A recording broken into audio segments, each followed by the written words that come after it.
Students, आप chapter पढ़ रहे हैं एनवायरमेंटल केमिस्ट्री, जो कि 15 चैप्टर है 10th क्लास का, और ये वाटर के रिलेटेड है। आपने इसमें पढ़ा होगा, वाटर की डेफिनेशन पढ़ी होगी, प्योरिटी ऑफ वाटर पढ़ा होगा कि सॉफ्ट वाटर क्या होता है, हार्ड वाटर क्या होता है, हार्ड वाटर को आप सॉफ्ट वाटर में किस तरह रिमूव करते हैं। तो आज हमने वाटर पोल्यूशन के बारे में पढ़ना है कि वाटर पोल्यूशन क्या होती है और वाटर पोल्यूशन के काजेस क्या क्या होते हैं।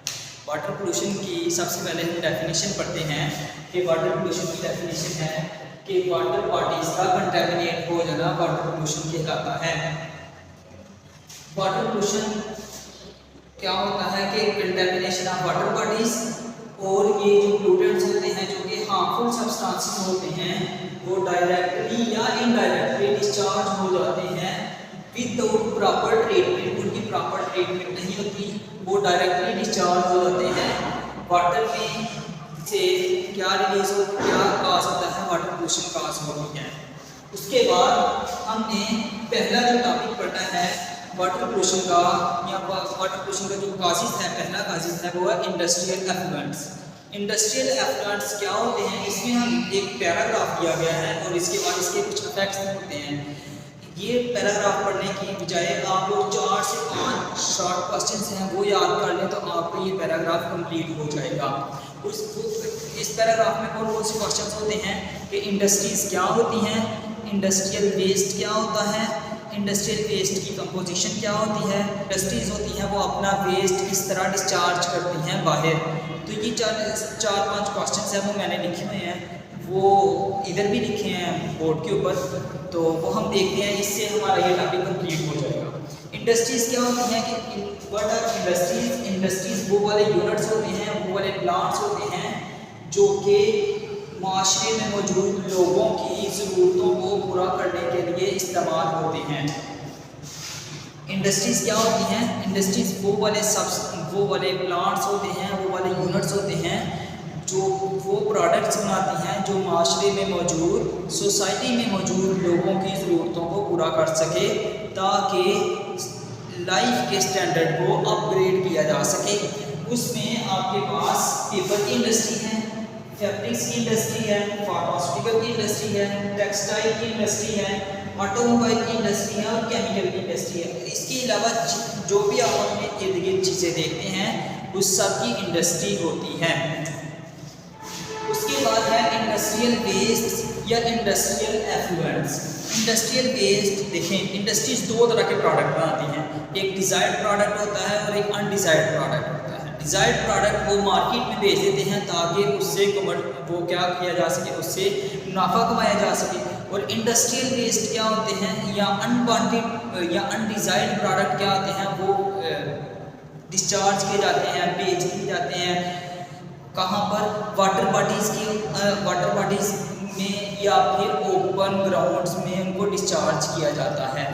अनवांटेड या अनडिज़ायर्ड प्रोडक्ट को जो कि इंडस्ट्रीज पैदा करती हैं उसको कहते हैं इंडस्ट्रियल वेस्ट। और इंडस्ट्रियल वेस्ट डायरेक्टली डिस्चार्ज किया जाता है वाटर बॉडीज़ में या फिर कहाँ पे, ओपन ग्राउंड्स में।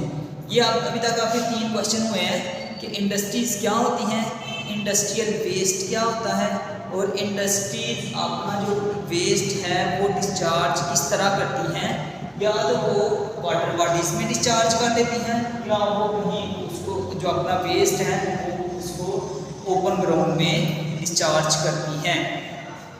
जो इंडस्ट्रियल वेस्ट है इसको इंडस्ट्रियल एफ्लुएंट्स भी बोलते हैं।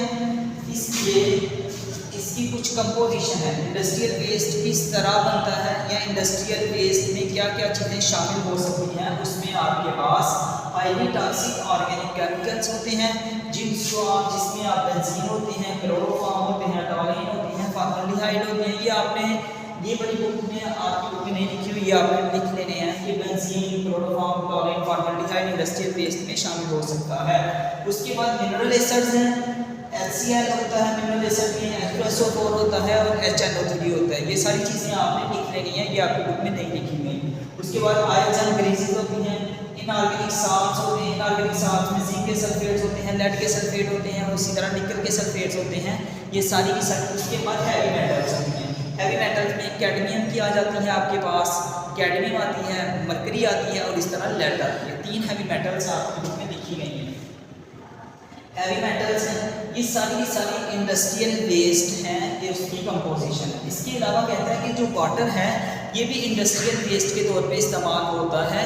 कहाँ पर कि इंडस्ट्रीज़ में वॉशिंग पर्पजेज़ के लिए या क्लीनिंग पर्पजेज़ के लिए वाटर को इस्तेमाल किया जाता है और बाद में उस वाटर को डायरेक्टली डिस्चार्ज कर देते हैं वाटर बॉडीज़ में, और इस तरह ये भी इंडस्ट्रियल वेस्ट के तौर पर एक्ट होता है, इंडस्ट्रियल वेस्ट के तौर पे काम करता है। उसके बाद है कि जो इंडस्ट्रियल वेस्ट है जब ये वाटर बॉडीज़ में जाता है, जिसमें आपके पास लेक्स हैं, रिवर्स हैं, स्ट्रीम्स हैं, ओशंस हैं, तो ये क्या काम करता है? ये 3 काम करता है। ये या तो वाटर बॉडीज़ में डिसॉल्व हो जाता है, या वाटर बॉडीज़ के ऊपर क्या फ्लोट होना शुरू हो जाता है, या वाटर बॉडीज़ की तह में चला जाता है। ये 3 से 4 क्वेश्चन थे। वाटर इंडस्ट्रीज क्या होती हैं, इंडस्ट्रियल वेस्ट क्या होता है, इंडस्ट्रियल वेस्ट की कंपोजिशन क्या है, इंडस्ट्री का अपना जो वेस्ट है वो डिस्चार्ज किस तरह करती हैं, या जो इंडस्ट्रियल वेस्ट होता है वो वाटर के अंदर जाके क्या काम करता है। उसके बाद इसके इफेक्ट्स हैं। इफेक्ट्स क्या हैं? सबसे पहला इफेक्ट इसका है कि ये वाटर की क्वालिटी को डैमेज करते हैं, डिटीरियोरेट करते हैं। देखें, वाटर का एक स्पेसिफिक पीएच है, वाटर का एक टेम्परेचर है, वाटर का एक स्पेसिफिक कलर है।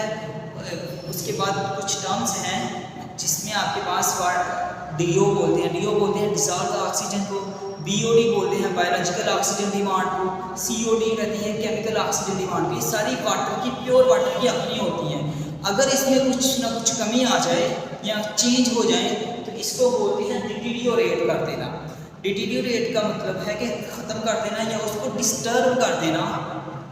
जो वाटर की अपनी प्रॉपर्टीज़ हैं जिसमें मोस्टली पीएच होती है, आपके लेवल में पीएच होता है, टेम्परेचर होता है, स्पेसिफिक कलर होता है, टेस्ट होता है वाटर का, ये सारी की सारी वाटर की क्वालिटी को डैमेज करते हैं ये वाले इंडस्ट्रियल वेस्ट। उसके बाद है रिड्यूस डिसॉल्व्ड ऑक्सीजन को ये क्या कर देते हैं, रिड्यूस कर देते हैं। इसका क्या मतलब है कि डिसॉल्व्ड ऑक्सीजन का मतलब ये होता है कि डिसॉल्व्ड ऑक्सीजन एक ऐसा मेजर होता है, एक आला होता है कि एक जिंदा जानदार या एक्वाटिक लाइफ है वो कितने % ऑक्सीजन को इनहेल करते हैं, लेते हैं।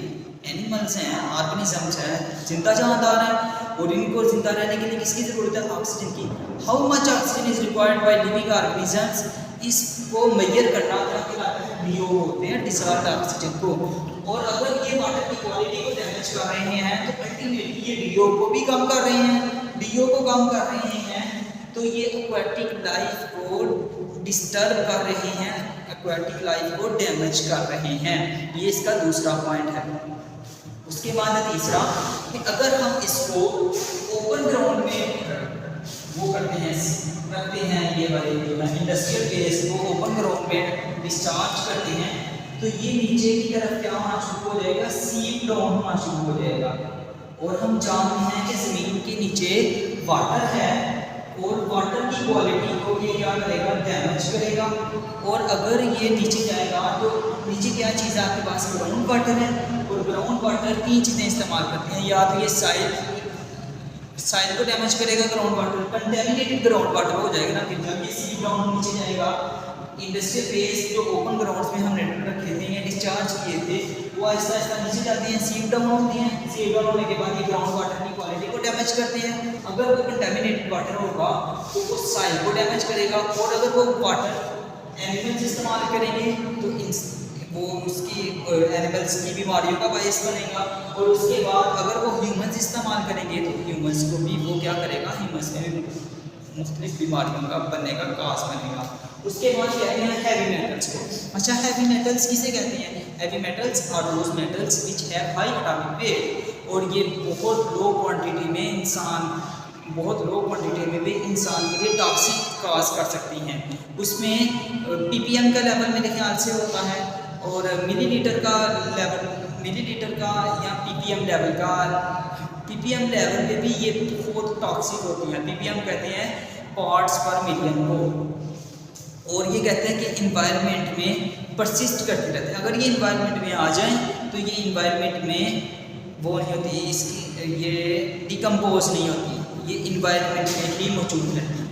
तो कहते हैं कि ये जो हैवी मेटल्स होती हैं ये बहुत ज़्यादा टॉक्सिक होती हैं, और 3 हैवी मेटल्स का जिक्र करता है आपकी बुक में, कैडमियम का, लेड का और मर्क्यूरी का। एक्यूट का मतलब है कि हाई लेवल ऑफ इनहेलेशन करना, कि बहुत ज़्यादा देर तक आप इसको क्या करें, इनहेल करें या इस इन्वायरमेंट में रहें, उस इन्वायरमेंट में रहें जहाँ पर ये हैवी मेटल्स हैं, तो आप एक्यूट पॉइजनिंग का शिकार हो सकते हैं।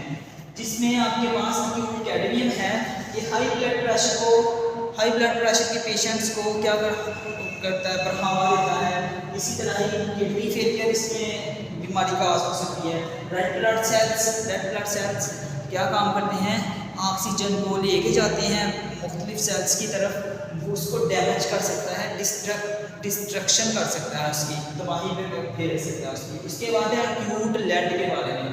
लेड क्या कर सकता है, डिसफंक्शन का मतलब होता है अबनॉर्मल करना, अबनॉर्मल या वो अपना काम प्रॉपर तरीके से परफॉर्म नहीं करने को डिसफंक्शन कहते हैं, या इसकी लफ्ज़ में एक माल न्यूट्रिशन का लफ्ज़ भी बोला जाता है। तो ये किडनी का फेलियर को या किडनी के डिसफंक्शन को लीड करता है। लीवर के डिसफंक्शन को, लीवर अपना काम अच्छे तरीके से परफॉर्म नहीं कर रहा था। Brain, CNS and reproductive systems, ये सारे के सारे जो सिस्टम्स हैं ये डिसफंक्शन हो जाते हैं, ये अबनॉर्मल हो जाते हैं जब हम एक्यूट पॉइजनिंग ऑफ लेड करते हैं। उसके बाद आती है आपके पास acute level poisoning of mercury. ये क्या काम करते हैं, ये न्यूरोलॉजिकल डिसऑर्डर्स होती हैं, ये बंदे के दिमाग या स्पाइनल कॉर्ड के ऊपर अफेक्ट करती हैं। आज का टॉपिक इतना ही था, मुझे दीजिए इजाज़त, अल्लाह हाफिज़।